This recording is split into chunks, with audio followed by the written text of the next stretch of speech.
Hey, welcome everyone. Welcome to the Center Podcast. This is a brand new podcast where we kind of talk about new insights steeped in learning, open mindedness, and of course, Christ at the center.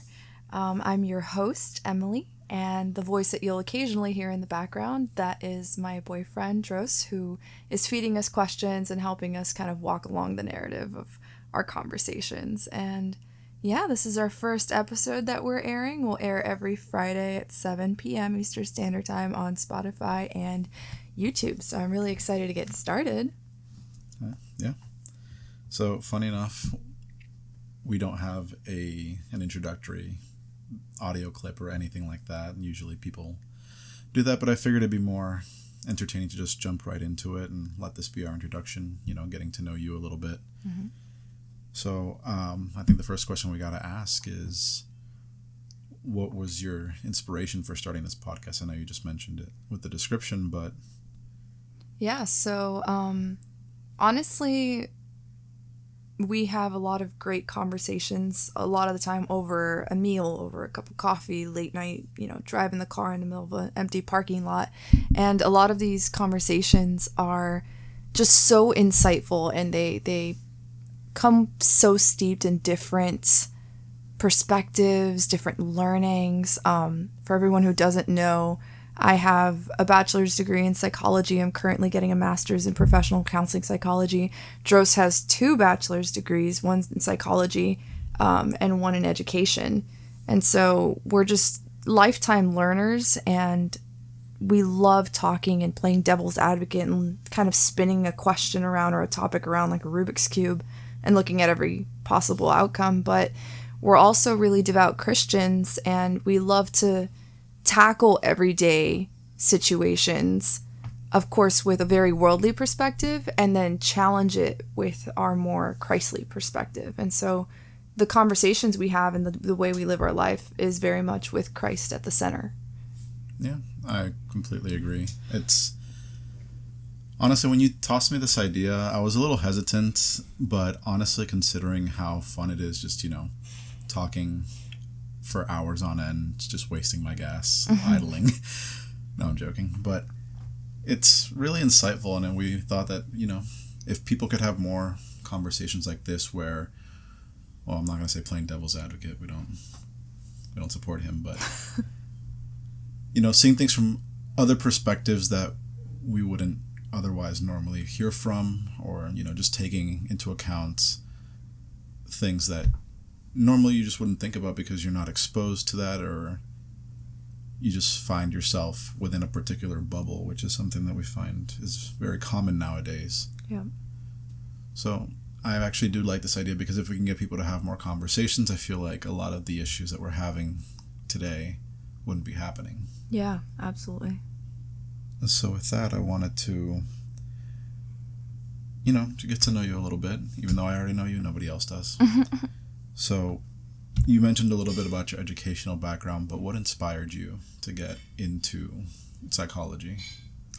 So I first ever kind of had my experience with psychology for the first time in high school through like an APA psychology, class. And I really love the way people think. I love understanding the way people think. I love seeing just the bridges in how experience forms framework, informs people, informs decisions. I love seeing kind of the domino effect of human thinking. And I really love kind of the split diagram of logical thinking and emotional thinking, and how all of this is affected by human experiences, I think.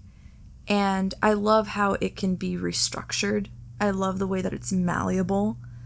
And just this innate desire to understand people and understand, a common human suffering, and being able to ease that common human suffering, I think is at the center of everyone who, truly falls in love with the field.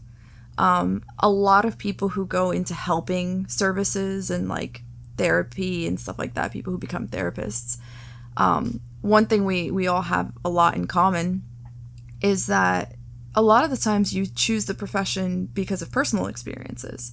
And I was always the therapist friend. I was always the one that loved, people would come over and talk to me and kind of vent. And sometimes they just needed to talk and sometimes they needed advice. But one way or another, I kind of was always the listening ear and had some insights or some wisdom to share. And it just felt very aligned with what my natural inclinations were. And I guess it felt like Christ was guiding that path, where his will and my will were aligned. Right. So do you think you gave away a lot of advice when it came to your friends, or did you just kind of let them just get it all out and come to their own conclusions? I think I asked every time that a friend would come over and kind of just start unloading. I'd give them pause and just be like, hold on, do you want to just vent and word vomit all over me, or do you want advice? And you'd be surprised how many times that it's really divisive. It's very equal. I think sometimes people just need an ear, and that's so valuable. But sometimes people need to be told how to come to their own conclusions, how to arrive at their own decisions. And that's where my guidance kind of comes from. It's not necessarily advice. I could offer them what I would do in a situation, but I'm also trying to guide them into, well, what would you do? It's your life with your decisions. You can't base them off of my life and my decisions. Right. I don't necessarily hold the answers to everything, just a perspective. Yeah, and funny enough, I didn't know that until very recently, despite being, a psych major myself, but a lot of, talk therapy isn't sitting there telling them your life story and then hoping for advice. It's them guiding you through your thoughts. Yeah.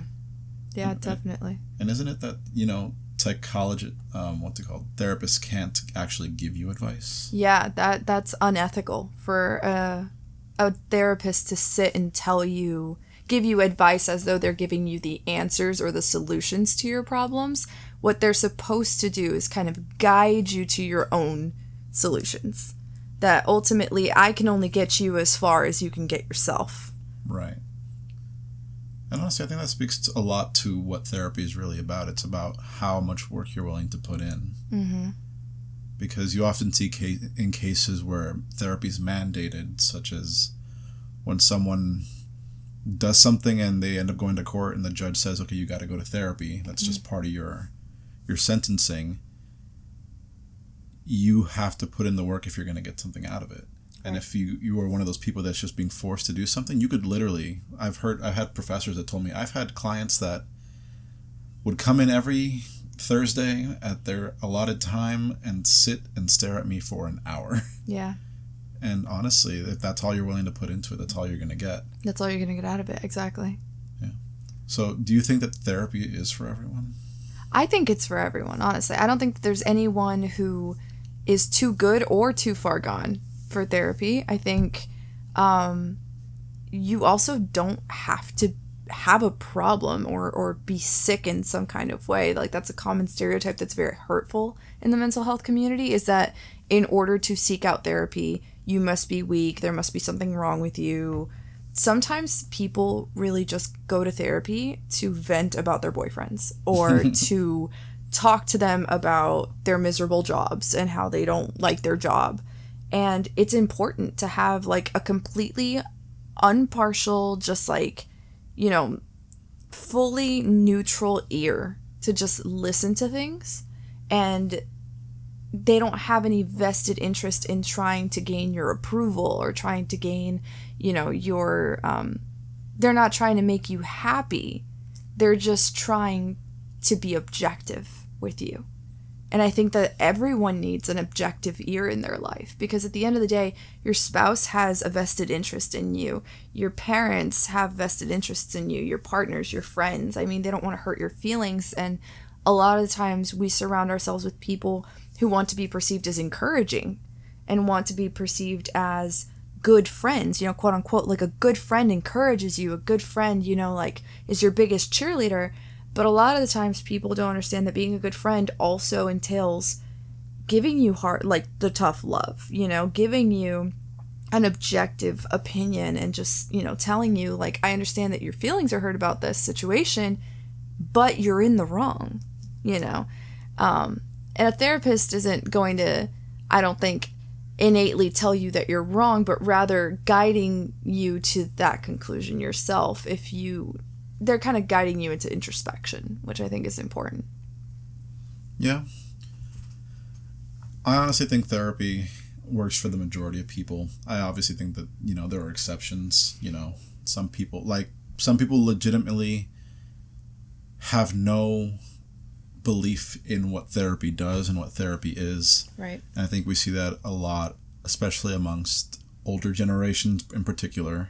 Yeah. And if you want to get like a little more specific, in a lot of ethnicities, like there's that running joke that I think, what was his name? Pedro Pascal did that SNL skit where he's like, my son doesn't have depression. He is just sad all the time or something like that. Mm-hmm. And he was playing like a mother or something. Yeah. And it's funny because those things are very true. And I actually speak from like my own personal experience in that it wasn't that, my parents didn't believe in it, but, there are certain aspects of it that they just don't agree with, like the medication aspect. And that's something that also has a lot of stigma surrounding it. Right. Yeah. So, what do you think about that? Like the stigma surrounding medication? Well, I think it's commonplace for these two worlds to be blended together, the world of psychiatry and psychology. And I think that therapy has been painted to be far more clinical than it needs to be, right? Just because you're in therapy doesn't mean you're getting a diagnosis. And just because you have a diagnosis does not mean that medication is going to be the frontlining way to get you help. Medication at the end of the day is a very personal choice. And medication varies in degrees of both usefulness and effectiveness in relieving, symptomology. I think that certain people and certain disorders within very specific situations may need medication on a longer course. Some people, medication is just a crutch. It's just something that, and that's not a bad thing to say. I feel like that word has been demonized a little bit to call something a crutch. But when you think about it, if you break your leg, you need to be on crutches so that you keep weight off that leg and it's able to heal. That is what I mean when I say medication is a crutch, where it's supposed to be this thing that supports you, and alleviates your symptoms enough for you to be able to have the mental real estate, the headspace to actually work through your problems. It is incredibly difficult to make any progress in finding the core and root cause of your depression when you can't get out of bed, to even answer the therapist's phone call, let alone walk into a therapist's office, And so for these reasons, I would say it's a personal choice between you, your therapist, and your psychiatrist and your doctors to decide whether medication is the right course of action for you. But not every single person who has depression needs medication, and not every single person who has anxiety needs medication. So because it's like a crutch, it works in a very similar manner in which, yes, you cannot put too much weight on, let's say it's a leg, when you're doing rehab, but eventually you do want to get to the point where that leg is strong enough to stand up on its own. But I feel like that's not the case, and that's not what's happening as of late. Yeah. There's definitely and I think a lot of people would agree with this, that there is more of an emphasis on illness and mental illness rather than mental wellness and physical wellness, right? Especially here in the US, our mental health care system is founded on the idea of diagnosis, treatment, long-term treatment, treatment resistance, rather than acting proactively, advocating for self-care, advocating for self-determination and autonomy in the patients. And I think that, the way the ideal process would be is that these, clients would be walking in saying, hey, I have a clear goal, or at least in the first few sessions, a therapist should be able to navigate them well enough to identify a clear goal. Like, what are our goals in therapy? If the goal is, hey, I'm having all these symptoms and I'm non-functional and I need your help kind of like helping me navigate like what is wrong. I want a diagnosis. I want a name to it. Diagnosing is important because we can't treat what we don't know what it is, right? Yeah. But not everyone needs a diagnosis. If what you're telling me is, well, I hate my job and I'm not having fun at my job, well, I don't need to diagnose you with anything. Clearly, we know what the issue is that you're not happy at your job. But the way things are supposed to kind of work out in the ideal sense is a client walks in, we get down to the bottom of it. Maybe they need medication as supplemental help, to provide some relief. And we would do the work together and then slowly, with the supervision of their psychiatrist, wean them off of medication. Right. Because ideally, if you're getting the support you need, right, and support systems are huge. It's not just your therapist and it's not just your psychiatrist. It's, if you're in school, it's, whatever the school can provide. It's getting you, community help. It's getting you, making sure that you have friends and family and a good system at home, to keep you going. But in the ideal sense, once that structure is completed, you have no more need for medication. Right. But people are very afraid to get off their meds because they think that it's the meds that it's holding them together. And that dependency on medication, it really puts a huge roadblock to true progress, which is saying I can do this by my own volition using the skills I learned rather than depending on the medication to do it for you. Yeah. So how do you think we fix that issue? Like, based off of your current understanding of this topic? I think it all honestly begins in graduate programs when you're learning, what you need to learn in order for licensure or certification, is really pushing the ethics of the matter and pushing for self-determination with patients. And self-determination, by the way, is when you are making everything as you're pushing possibility for the patient to kind of take power, empowering your clients to make decisions for themselves, to trust their moral compass, to collaborate with you rather than to look at you like you're the one who's supposed to solve all the problems. Yeah.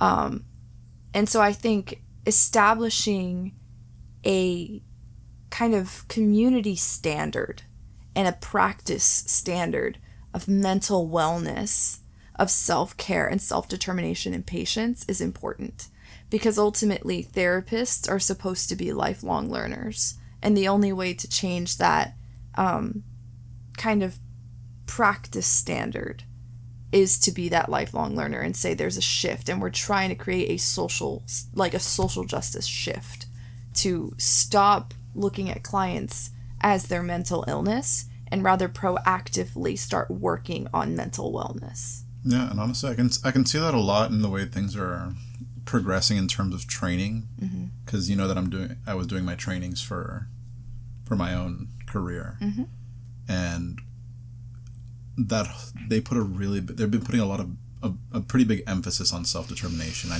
did a whole module on it where it was talking about people with disabilities. That's another common thing. Yeah.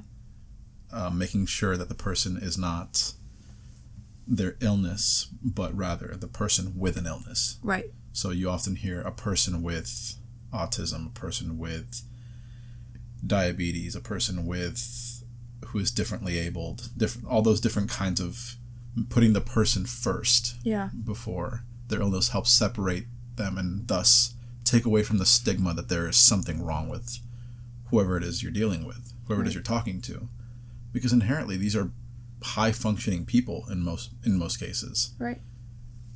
And we only really recognize and stigmatize them because we look at the most severe of cases. And then we say, well, they're all like that, when everyone talks about it. It's like, for example, autism is on a spectrum. And when you look at everything else, it's like, well, everything is kind of on a spectrum when you really think about it, because there's different levels of severity. You were talking about one of your professors that they don't classify as having a particular. They had it wasn't ADHD, was it? Yeah, it was actually. Yeah. Yeah, you could see it yourself because you're familiar with the criteria for diagnosis, but when they themselves went to go get a diagnosis, they were like, no, you just barely don't meet the requirements. And it's stuff like that that really most people aren't privy to. Right. So it's just easy to generalize and hear someone has something, this is how they're going to behave and this is how I should treat them. Right. And it really just takes away from the individual, which we really need to put an emphasis on. And it's hard to do that because our brains are programmed to take the shortcut, to do the easiest thing because it's what's most convenient and what wastes the least amount of energy. I feel like we went on a whole tangent with the whole psychology thing. I think people were expecting something else, but... But that is the nature of this podcast, is kind of exploring the tangents. Yeah. So, I guess, tangent adjacent, you had mentioned earlier that you are currently in a master's program. I am, yeah. You want to talk a little bit about that? I mean, there's not much to talk about right now. I just started my master's program this week. I'm very thrilled to be in it, and I'm so privileged to be in it, and I'm so excited for what I'm about to learn.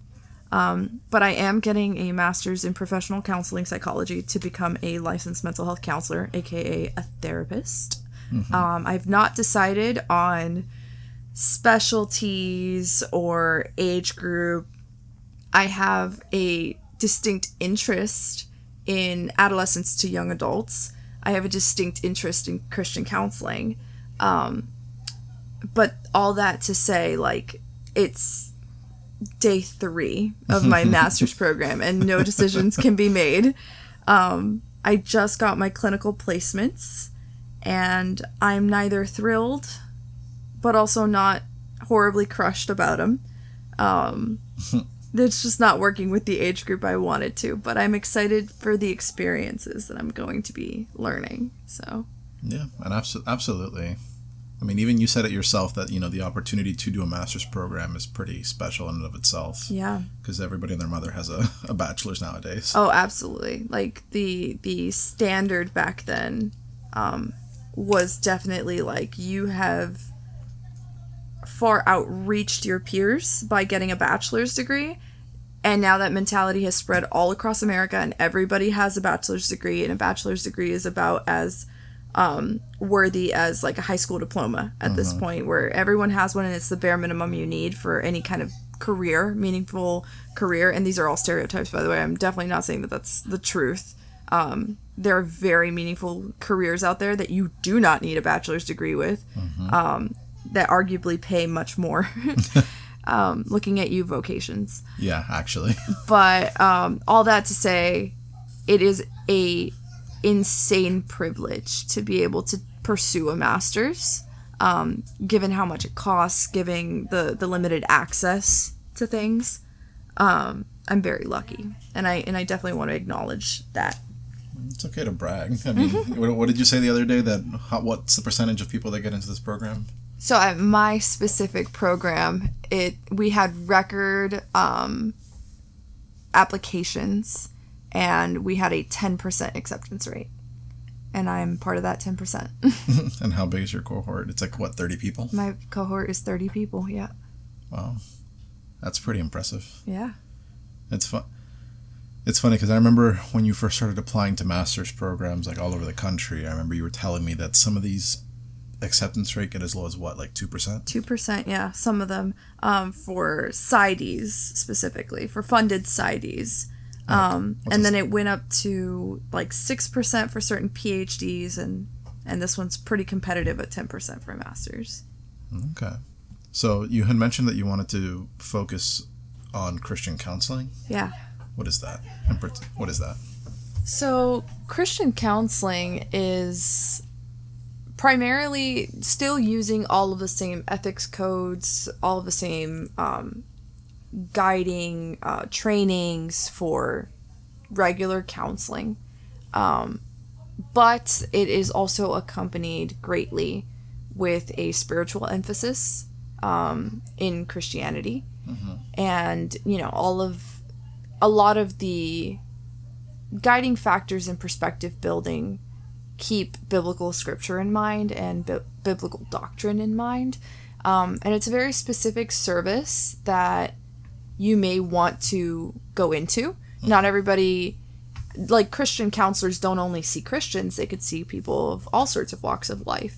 But they do provide a unique, special outlook for if you're looking for something like that. If you do want to walk in the realm of mental health care and you do require mental health care, but you want to do so in a way that integrates and understands your faith, you know? Right.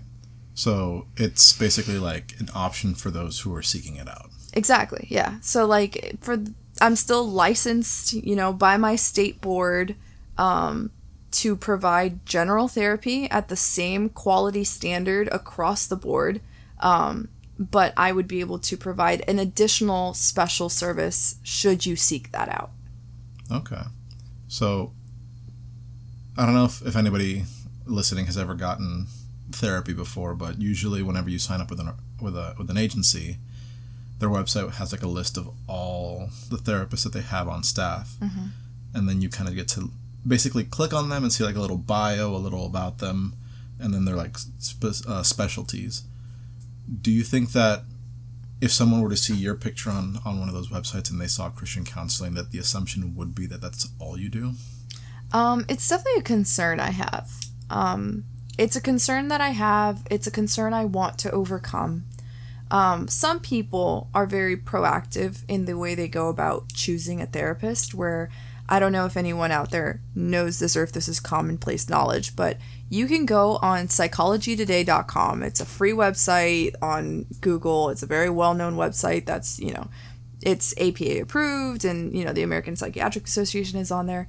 You can go on that website and filter therapists in your immediate zip code area within a 25-mile radius or smaller using filters such as your health insurance. And then you can filter it even further down to whether you want a male or female therapist, if you want a therapist that is specializing in LGBTQ, if they're like a faith leader.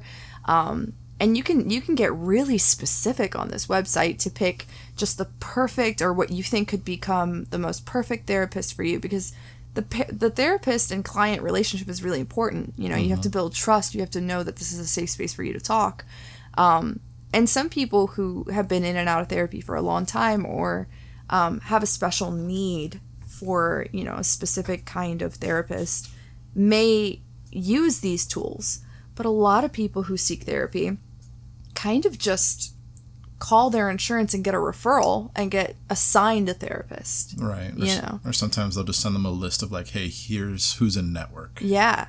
Like a network list, and you'll just kind of, you know, go down the list and just be like, hey, who's accepting patients right now, or who's accepting clients, open enrollment right now.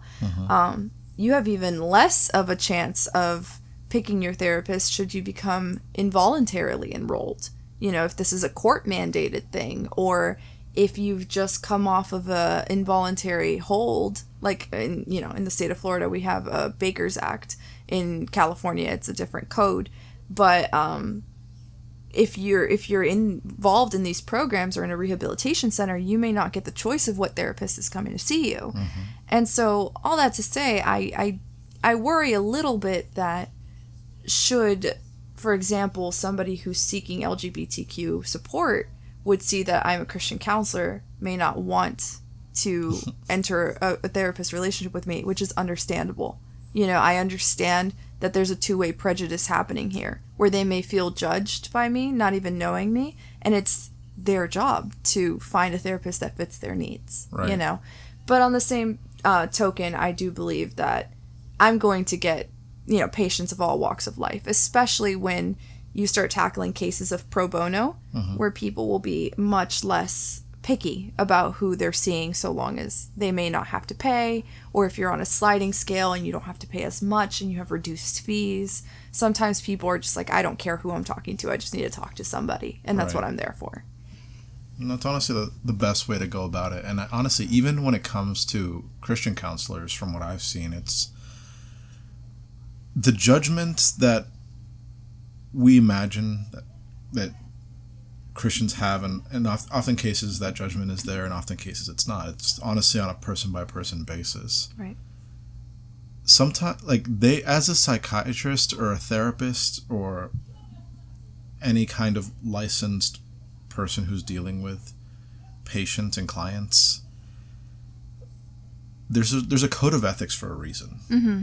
There are certain things that you cannot do whatsoever. Yeah. And the ramification for you violating that code of ethics, which you sign on for whenever you get your license, is to lose your license. Yeah. And I think we've all heard horror stories about therapists saying some really out-of-pocket stuff. Some really unfortunate things. But we always have to remember that that's not the rule. Mm. That's just an extreme that we hyperfixate on because it's like sensational. Somebody wanted to put it online to, further their own ideas. So I think it's really good when people are honest and upfront about that, especially the therapist. And I feel like most people also don't know this, especially if they've never been to therapy, but you as the client have all the power, like you've been saying. You can have one session with a therapist and just go, nope. You can just nope out of it. You can send them an email and say, thanks for talking to me.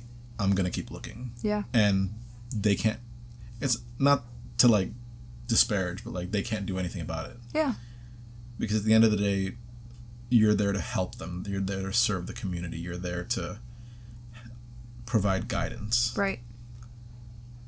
And I feel like that's what most people don't know, is that you can just shop around. Some people have shopped around for probably hundreds of therapists. Yeah. Just over and over and over. Sometimes they'll even come back to a therapist. Yeah.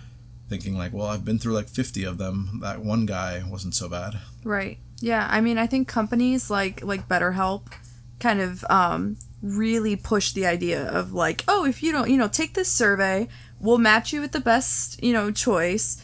If you hate them, just ghost and we'll get you a new therapist. And it's like, y'all, you can do that with your normal therapist using your normal insurance, just so you guys know. I mean, you can't just ghost. It'd be nice of you to like call or send an email and let them know that you won't be coming back, but that is commonplace and there's nothing wrong with that. Your therapist knows, because it was a part of their training, they know how important it is to have a connection. And it doesn't mean that trust is established right away. It doesn't mean that you guys are going to become best friends, because that's not the point of therapy. Your therapist is not supposed to be your friend. They're not supposed to be your best friend. But a trusted person that you can confide in, things that you may not feel comfortable confiding in others with. Yeah. And they will not be hurt, by the fact that after one session, you guys didn't vibe and now they're out of patient. When you walk away from a therapist, like, you're opening up a space for somebody else who may be a better fit with that therapist, Yeah. So you don't need to look at it like a bad thing. It's just kind of the standard for finding a good therapist that you're going to connect with and be able to make real progress with. Yeah, honestly, when I first did that, I felt so guilty. I kid you not. I think I stayed for like, a month or so with this guy. Mm-hmm. When honestly, what ended up happening was that he was just kind of talking to me instead of me talking to him. I barely got a word in edgewise. And for some people, he had a whole list of clients. And for some people, that just works. Yeah. Because like the way he would start it off was that he would ask you, obviously, like, how are you doing? Right. Like the typical, like, what's going on? What's new? What's changed since the last time we talked? Or if this is the first time we talked, it's like, well, what brings you here? And then he would use that as like a jumping off point to basically help me see the bigger picture, which I appreciated. But at the same time, there were some other things that I felt like it was the progress was at a snail's pace. Yeah. But once I was able to, draw up the courage to tell him, hey, I appreciate all you've done for me, but I think I'm going to go. He was like, okay, yeah, sure, no problem. Yeah. Not even fazed by it. Yeah. No. And that's a month in. Yeah. Yeah. And just for context, for anybody who's like, oh, that's a bad therapist, it's not so much that he's a bad therapist. His therapist was good bit older, and was probably trained on different standards. I wouldn't say that any of what he did was unethical, just unconventional to what we're doing nowadays, to the culture of therapy today. Yeah. And it's like you said, they're lifelong learners. I don't doubt that he's been updated, because you have to do like annual updates for licenses like this. Like I have to do annual updates for my own license. And it's not that he wasn't updated, it's just that was his style. Yeah. And like I said, he had, I think I was his final like spot. Like he was booked for the day. Yeah. He'd spend 9 hours in his home office, because I think we were doing it through Zoom. Yeah, it was like telehealth. Yeah, it's telehealth. That's the popular thing now. Mm-hmm. Which honestly, I think is a pretty good thing for the most part. Oh, it's huge. I love the idea of telehealth. Yeah, some people do prefer that in person, but honestly, with the way things are, convenience, I think adds another layer of helpfulness when it comes to therapy. Because if not, then that's probably 2-3 hours out of your day, depending on where your therapist is located. Yep. And now it's just like, okay, now it's just a standard 1 hour. I just got to make sure that I got a good connection. Yeah. And I mean, honestly, it helps in social equity. And people don't always recognize that telehealth has opened up so much growth in social equity, in the sense that you could be in a really bad neighborhood and receive services from the best neighborhood in town, because you don't have to be over there to go see them. Mm-hmm. You can just connect online. Exactly. You know, and nobody would be none the wiser. Like, I remember at one point I was seeing a doctor over in like the nice part of town, you know, and it's not that I don't live in a nice part of town. I live in a very like normal suburban part of town, but we're talking about like in the city, like downtown, that would have taken me an hour to commute to, you know, up in a high rise, and it didn't matter. I was able to see them 15 minutes in and out right on my phone on Zoom, parked in the parking lot of my job. Yeah. And that opens up so many avenues for people to get the help they need. Yeah. Because I remember that's like the one thing that everyone really didn't like about the pandemic, was the fact that everything was online, but now it's like everyone's godsend. Everyone is vying for, like, they're fighting for those online jobs for whatever reason. Yeah. And like there's been some studies done that these jobs are actually preferred, and they're actually increasing productivity. Yeah. So what makes you so why do you think that there's such a big push for everyone to come back and to get rid of those jobs? I honestly feel like it's just corporations wanting to have more control of their employees. Honestly, because for whatever reason, and I truly don't know. I don't own a practice. I don't own an LLC. I'm not a business owner.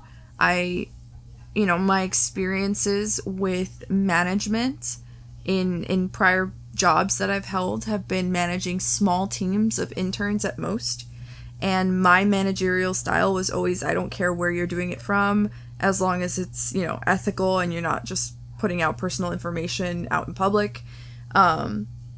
For me, it was like, I don't care where you're at. I don't care what time you work at. If you want to work at 3 a.m, because that's when you feel most productive, as long as it's on my desk by 5 p.m. next day, I don't care. Do whatever works well for you. And I had a very hands-off approach, in the sense of, like, I don't micromanage my employees.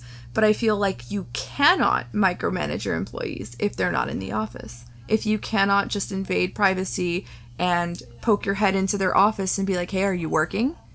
A lot of people have found so much freedom in being able to work from home, because it doesn't place limits. You don't have to be pretending to be busy from 9 to 5.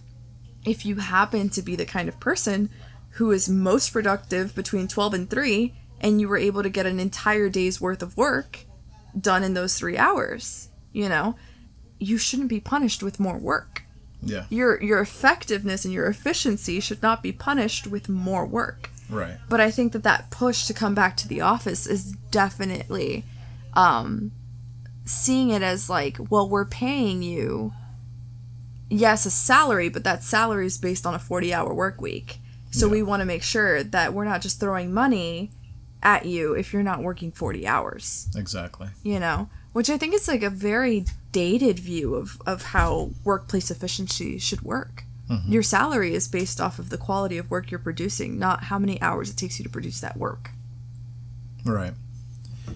And honestly, I've even heard some rumblings of, corporations saying like, well, if you can finish your work that we assign you to take, like if we assign you a certain task that should take you from the moment you clock in to the moment you clock out. So let's say it's 8 hours, a 9 to 5. Is that 8 hours? Yes. And you can finish it in the first 3 hours.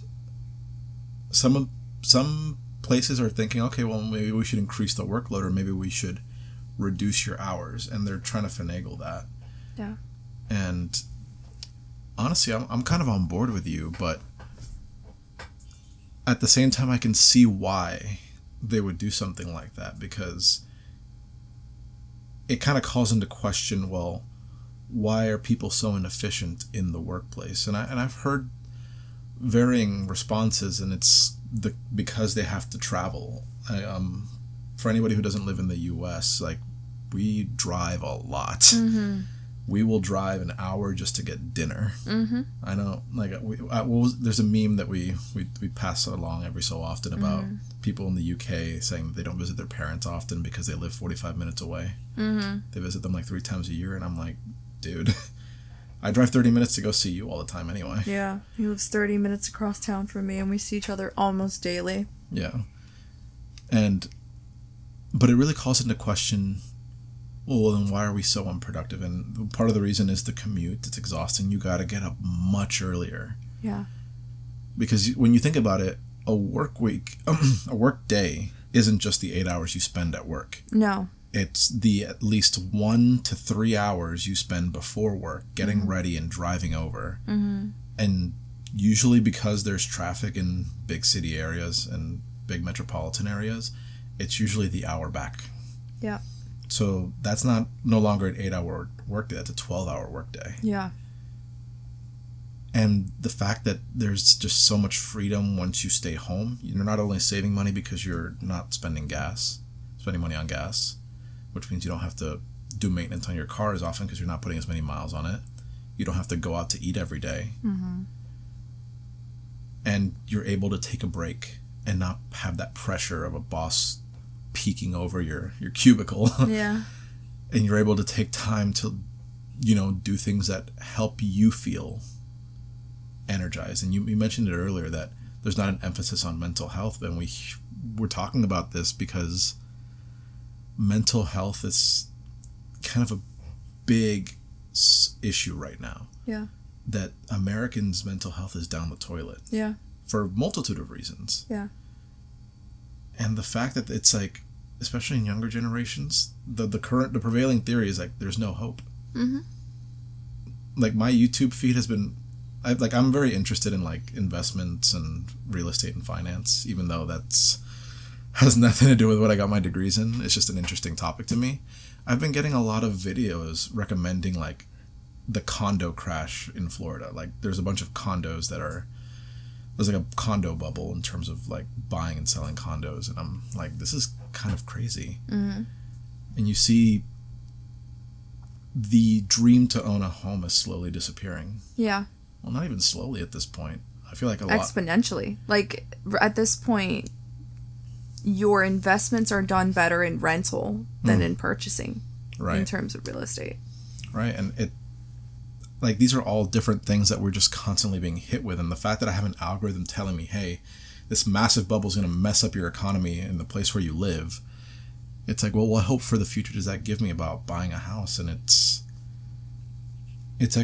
probably one of the biggest issues that young people are facing, and they're just not coping well with it,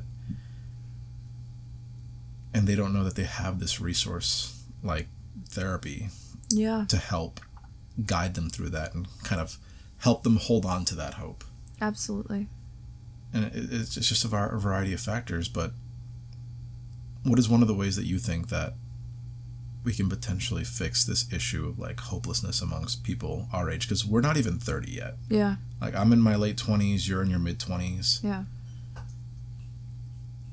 but we still have that aspiration of one day owning a home. Right. You even have an aspiration of owning multiple homes. Yeah. But I think that we've got a different kind of mindset. For sure. Compared to other people our age. Absolutely. Man, I love that question. So I think firstly, something that you had mentioned, that like Americans are so depressed in the way that and especially at work, right? Mm-hmm. And why are we more productive at home? And I just can't, like, as you were saying that, I was like listing things off in my head where I'm like, man, you know, like these people are able to be in comfortable clothes already, you know, and it's like something that small can make a difference. But it's also the fact that you're somewhere familiar, you can cook your own meals. You know, a lot of people don't actually like socializing with their coworkers because it feels forced. Right. You know, they love hanging out with people outside of work, but hanging out with people at work can sometimes be just, it feels forced. It feels like I don't want it. I just want to get done with my day. You know, I don't want to be distracted right now. I just want to be done with this as quickly as possible. In the wintertime, a huge proponent for winter depression is the fact that you are stuck in a cubicle from you leave your house at 6 a.m. and you come back by 6 p.m. Those are daylight hours. You just went an entire day with no sunlight. Yeah. You didn't see sunlight for the entirety of the winter months. Mm-hmm. You know?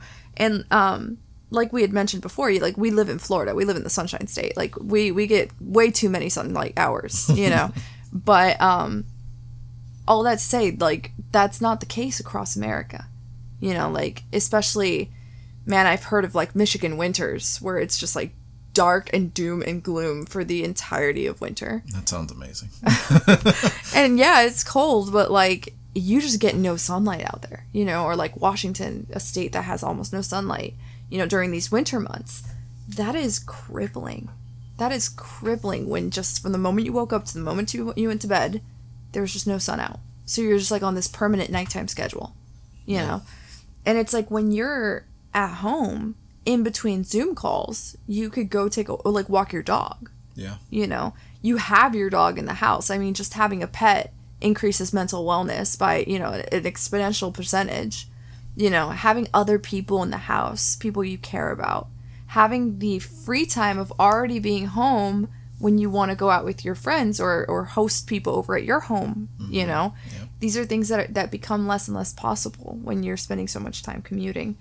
But to your question of, like, hopelessness when it comes to the future, as in being in your 20s, we certainly have a different perspective in being Christ followers. Because, first and foremost, we believe that God, the Lord, is our provider, right? He is our Jehovah Jireh. He is the provider of all good things in our life. We don't look at our job as provision. We don't look at each other as provision. Myself as a woman, I don't look at my husband as a provider. I look at him as the steward of the Lord's provision, you know? This is not a common way that people in their 20s are looking at life, but the way it has shown so much hope in our lives. Yeah. Because it's not a matter of what does the real estate market look like. It is not a matter of what does the job market look like right now. It is just a matter of how much faith can I sow into this thing before the Lord cashes out, you know, and like pays out with a huge blessing. Right. And he shows you these little pockets of blessing where everyone else sees chaos. It's like he makes you look through a pinhole, you know, at the one little opportunity, the one tiny, hey, there's a home on sale for $200K, go snag it. Yeah. You know, that's the kind of refinement that having faith in the Lord, that's his payout. Right. You know, and so we do want to own property, and we know we will. Like, speaking in faith and standing in belief, like, we know we will own property. Is it going to be in our hometown? Maybe not. You know, will we have to move for it? Possibly. You know, but it depends, how bad do you want it? And how much what are you going to choose? Because it's a choice, right? It is a choice. What are you going to invest your time in? Are you going to stare at a screen and just watch as the market, like the housing market implodes on itself, and you're going to sit there and start catastrophizing how you are going to be a slave to a job for the next 40 years just to barely make enough to live? Or are you going to start sowing all your energy into preparing for something bigger and something better? Right. You know? And it's not just, we're not talking about God as a magician where it's like, oh, well, just believe and it'll happen, right? Like, we could all say, like, well, I mean, the Lord is possible of making a miracle happen, but at the end of the day, it also takes something on our part. It takes right? a lot on our part. It takes a lot on our part. Because at the end of the day, we're not bumming it hoping for God to make something happen. We have degrees. We're working towards licensure. You know, we're looking at states that have the best average household income and have the best paying jobs for our specific fields. You know, we didn't sacrifice our skills or the pleasures of like what we like to do, but rather found a way to market it and profit off of it, you know. But coupled with that is this undying faith that the Lord will provide. Is knowing and being grateful for every dime that enters our pockets, and knowing that that dime did not come from the person signing my check, that came from heaven above, you know? Yeah. And I think once you look at it like there is someone out there who is providing for you, and not just providing in a small scale, but in large blessing, it's kind of impossible to feel hopeless. Yeah. You know? Yeah. And honestly, like, you knew me. You knew me before I had truly become a follower of Christ. You didn't get to see me when I used to be a nihilist. Like, I was thinking that there was no point to anything. I didn't think that there was any kind of bright future. Yeah. But comparing myself now to where I was back then, it's like it really is night and day. Right. And that wasn't something that took place overnight. That took place over like 10 years. Yeah. From like when I graduated high school to now. Yeah. And it really just goes to show that nothing is impossible, and no matter where you are in life, you never know what is possible until you start working towards something. Yeah. And you start believing for something. Right. And honestly, now that like I can make that comparison, that I can see that difference, it really does feel like there's nothing that's impossible, especially if it's something that I'm not only just dreaming for and praying for, but something that I'm making active moves to do. Yeah, that you're walking in. Yeah, exactly. And it can literally start with just the most, I know it's the cheesy thing to say, and that people who are in like the throes of depression or that hopelessness are gonna like laugh or have their opinions, but honestly, just the little affirmations and being thankful for the littlest things. Like, I thank every day that the sun came up again. Yeah. And it's like, well, we kind of expect that, but in this world, you never know. We can get slingshot into space away from the sun, and you never know. That's a bit much, but it's like I thank every day for the sunrise, because, well, that's one thing that people always say, like, the next day isn't guaranteed, and that's on an individual basis. You don't know, and not to sound morbid, but you don't know if you're going to wake up tomorrow. Right. And just being thankful for just the sunrise means like I made it to another day. Yeah. I survived whatever hell was behind me yesterday. Yeah. And it was just through small things like that, and eventually like my self-esteem went up, my ambition increased, my creativity increased, like everything. Yeah. And now there's very few things that I look at and think like, I can't do that. Right. Yeah. Like I honestly can't even give you an example of something that I don't think I could do if I'd without just putting the effort into it. Yeah. And I know that is like the complete opposite of a nihilist. Like, that's a complete optimist. And I think that there's a nice middle ground between the two. And that's where I'm always telling you, you know, hope for the best, plan for the worst. Yeah, of course. Because you have to be realistic as well. Yeah. You know, like, I think people have this very shrewd misconception that Christians are delusional. Mm-hmm. And it's like there's a time and a place for blind faith. Yeah. You know, for, like, the terminology is not great, but for suicidal faith, where it's like, I am willing to jump off this building because I believe that God's going to catch me at the bottom. Please don't do that. But, you know, it's just a phrase that we use, this kind of, like, crazy blind faith that it's like every sign is pointing to no. Mm-hmm. Every logical reason is saying no. There is no good reason why I should be doing this, but I'm going to do it anyways because I have faith. There's a time, there's a place for that. And there's a right way to do it. There is a spiritual preparation that comes behind that. Yeah. You know? But that is not the way that we conduct day-to-day life. Yeah. And that's not even advisable in the Bible. There are many, many, many verses in the Bible that, you know, that point towards, yes, you have to, there's preparation, there's works, you know. Mm-hmm. Faith without works is dead. Yep. You know, and that doesn't mean salvation comes from works, but just faith without work, you know, just saying I'm going to believe for it, but do nothing to help yourself out of it. Mm-hmm. You know, that just calls to death, you know? And so ultimately, when we look at our futures with such hope, there is also behind it the work that we are putting in.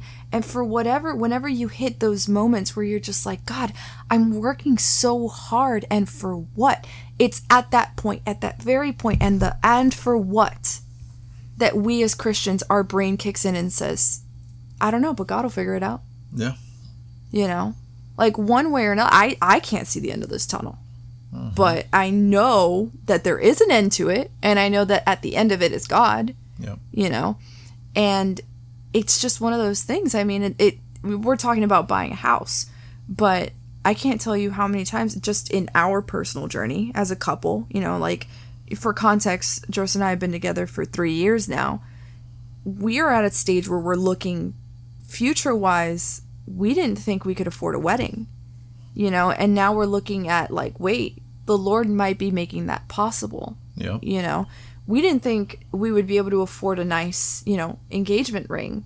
Mm-hmm. And the Lord showed out like we've never seen before, where it was like, man, we didn't know that there was this affordable route. Yeah. You know, same thing with buying homes and purchasing land. It's like, we have these huge dreams, these huge aspirations, but we allow ourselves to have them because we know we will put in the work to the limit of how much work we can put in. Yep. And once we've hit that limit, that's where God takes over. Yep. And takes us the rest of the way there. Absolutely. You know, and I can see how a generation that doesn't have that last component hits the limit and thinks, well, this is it. There's nowhere else to go from here. Yeah. Because there isn't. In your human capacity, there is nowhere else to go from here. Yeah. You know? Yeah, absolutely. And honestly, it's not even to sound preachy, but they always say it takes like the faith of a mustard seed just to do great things. Like, yeah. you can see what God can do with the faith of a mustard seed is more than you could ever fathom. Yeah. And I mean, that's literally all it takes. I mean, we've heard testimony after testimony on different subjects. We've heard people who had fatal cancer diagnoses. We've had who managed to live way longer than their professionally trained licensed doctors gave them. Yeah. We know people that just because they wrote a letter expressing their faith, mm-hmm. a homeowner decided to sell their house to them rather than someone who was offering them a better price. Yeah. And we've seen all kinds of amazing things happen to people around us, and we've seen amazing things happen in our lives. Yeah. things that hopefully if you tune in again, you'll be able to hear. Many testimonies coming up, yeah. Yeah, absolutely. But even just things in like, and it's those little things that they don't even have to be happening to us. They could be happening to the people around us, and that gives us hope. Yeah. And I know that we're hitting the 1 hour mark, but I don't know if you want to take it a little longer. Yeah, we can keep going. And I just think that we need to stop comparing, honestly. Yeah. I think that's a big issue that we're all facing nowadays. It's one of the biggest challenges that we're facing, is that in people's depression, they're often like depression and hopelessness for what their own lives they're comparing to somebody else. Comparison is the thief of joy. Mm-hmm. Yeah. And if I could just encourage anyone listening to just not do that. As silly as it seems and as simple as it seems, just do your best to try to not compare. Yeah. And I know that's easier said than done, but I used to compare myself to a lot of people back in the day, and now I'm like, I wouldn't change anything in my life for anybody else's. Yeah.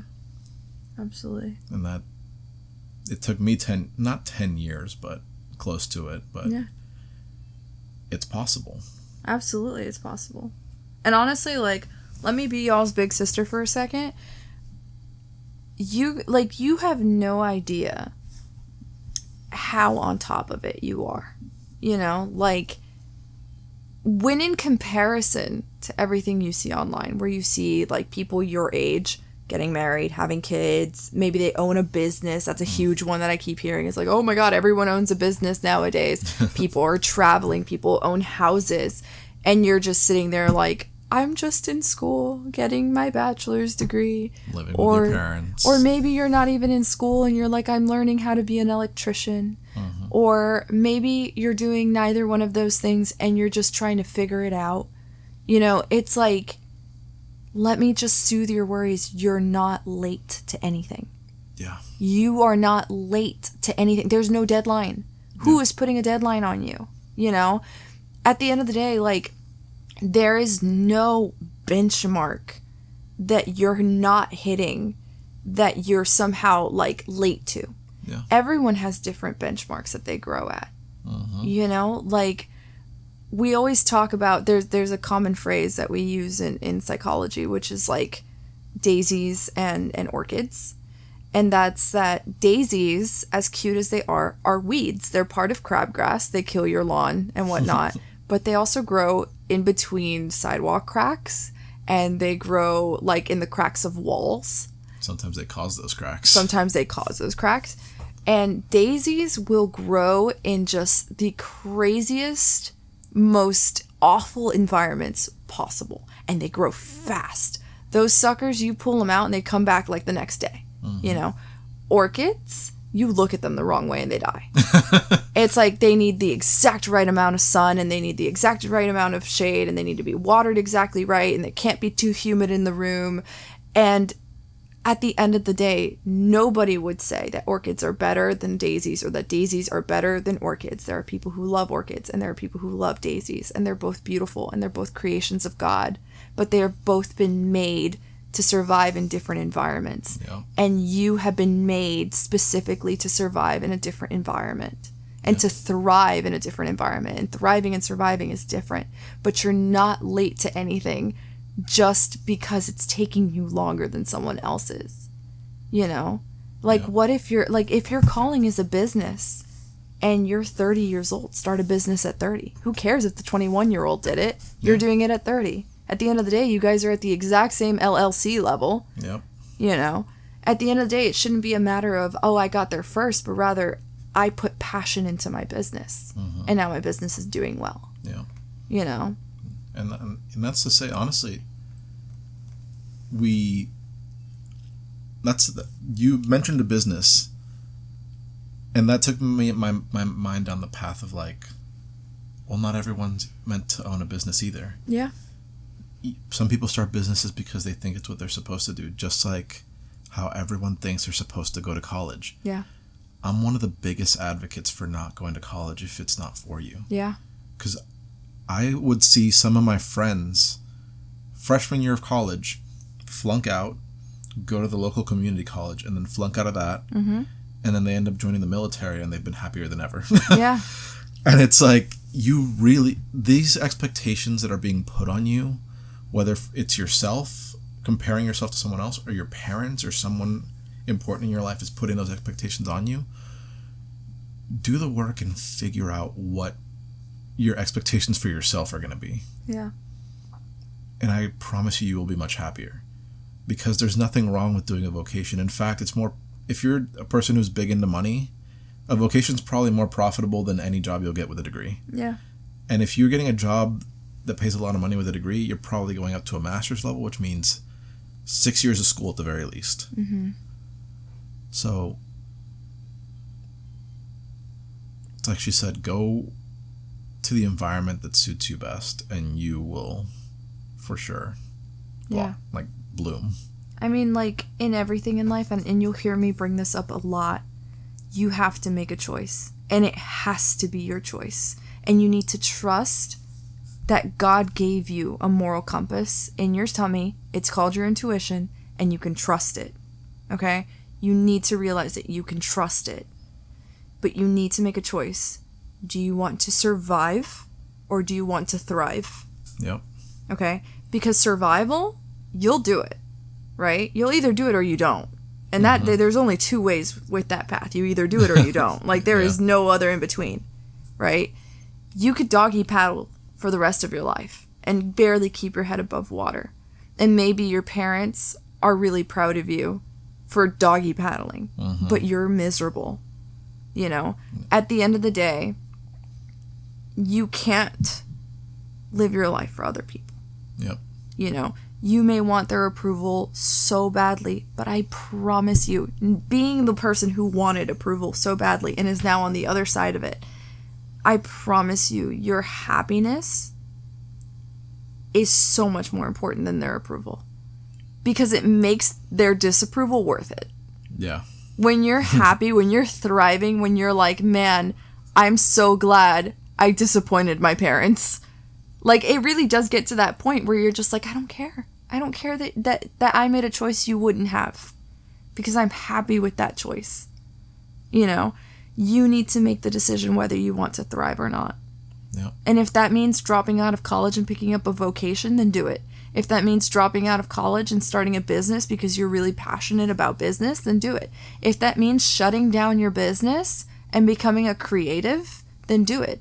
If that means doing none of that and devoting your life to service work, then do it. If that's what makes you happy, then do it.